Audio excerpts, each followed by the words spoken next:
نحمد و نصلی علی رسول الکریم۔ اگر پہاڑوں کا جگر ہوتا تو بعید نہ تھا کہ وہ بھی شق ہو جاتے۔ اگر درختوں کو آنکھیں ہوتی تو عجب نہ تھا کہ وہ بھی آنسوں کا دریا بہا دیتے۔ اگر زمین کو زبان ہوتی تو کیا عجب کہ اس کے نالہ فریاد سے کرۂ ارض میں کوہرام برپا ہو جاتا۔ اور اگر درندے ان انسان نما درندوں کو دیکھ لیتے تو شاید وہ بھی شرمسار ہو جاتے اور درندگی میں سہونیوں اور ان کی موافقت کرنے والوں کی بالادستی کے سامنے ہتھیار ڈال دیتے۔ اس خون اشامی ظلم بربریت قتل و غارت گری کی وجہ سے جو اس وقت غزہ میں جاری ہے، جس کو سالہ سال سے اسرائیل کے ساتھ ساتھ اس کے نام نہاد بے اہمیت، کوتاہ ہمت، ضمیر فروش اور منافق نام نہاد مسلم حکومتوں نے ایک ایسے قید خانہ میں تبدیل کر رکھا ہے جو بنیادی ضروریات سے بھی محروم ہے۔ سلامتی و غزہ کے ان مجاہدین پر جنہوں نے اپنے لہو سے اسلام کی شجر طوبہ کو سینچنے کا عزم کر رکھا ہے۔ 100,000 رحمتیں ہوں ان شہداء راہ حق پر جنہوں نے اپنے خون کا ایک ایک قطرہ دین حق کی سرخروئی کے لیے نچھاور کر دیا ہے۔ لاکھوں سلام شوق پہنچے ان معصوم نونوالوں پر جنہوں نے اسلام کی سربلندی کے لیے اپنی معصوم جانوں کا نذرانہ پیش کر دیا ہے،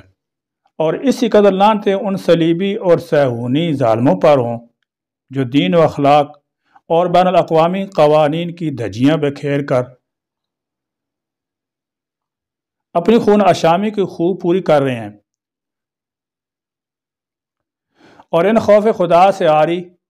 اور ہمت مردانہ سے خالی مسلم حکمرانوں پر جن کے سینوں میں شیطان نے دل کی بجائے پتھر کی سل رکھ دی ہے، جن میں سے بعض علی الاعلان یا خفیہ طور پر اسرائیل کی ہم نوا ہیں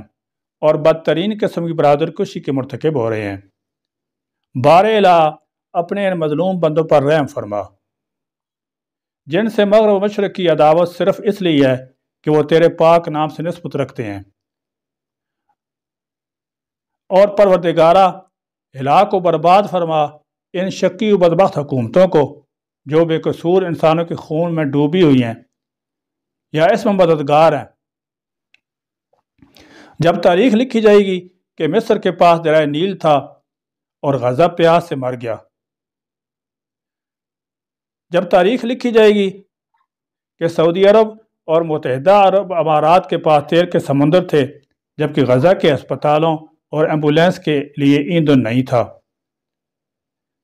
جب تاریخ لکھی جائے گی کہ مسلمانوں کے پاس 50 لاکھ سے زائد فوجی تھے، مصر، ایران، ترکی اور پاکستان کے پاس جنگی جہاز میزائل بھی تھے، مگر وہ نہ کوئی سپاہی غزہ بھیج سکے اور نہ غزہ میں قتل عام روک سکے، جب تاریخ لکھی جائے گی کہ سعودی عرب نے اربوں ڈالر ناچ گانے کی پارٹیوں میں لٹا دیے لیکن غزہ میں روٹی پانی نہیں تھا، جب تاریخ لکھی جائے گی کہ 1947 میں پاکستان اسلام کے نام پر بنا تھا لیکن اس نے غزہ میں اپنے بھائیوں کی مدد کے لیے کچھ بھی نہیں کیا، جب تاریخ لکھی جائے گی کہ ایران اور ترکی نے اسلام کا نام تو بہت استعمال کیا لیکن غزہ کے قتل عام کو روکنے کے لیے ایک قدم بھی نہ اٹھایا، جب تاریخ لکھی جائے گی کہ مسلمان قوم اپنے حکمرانوں کو تو مورد الزام ٹھہراتی رہی لیکن پیپسی، کوک، سپرائٹ اور سٹنگ پینا چھوڑ نہ سکی، میکڈونلڈ اور KFC کے برگر کھانا چھوڑ نہ سکی اور نہ ہی دیگر یہود و نصارہ کی مصنوعات کی خرید و فروخت چھوڑ سکی، جب تاریخ لکھی جائے گی کہ مغرب میں لوگ اسرائیلی تباہ کاریوں کے خلاف سڑکوں پر نکلتی رہی لیکن مسلمان ممالک کے لوگ گھروں میں بیٹھے رہے، قیامت کے دن حساب تو سب کا ہوگا،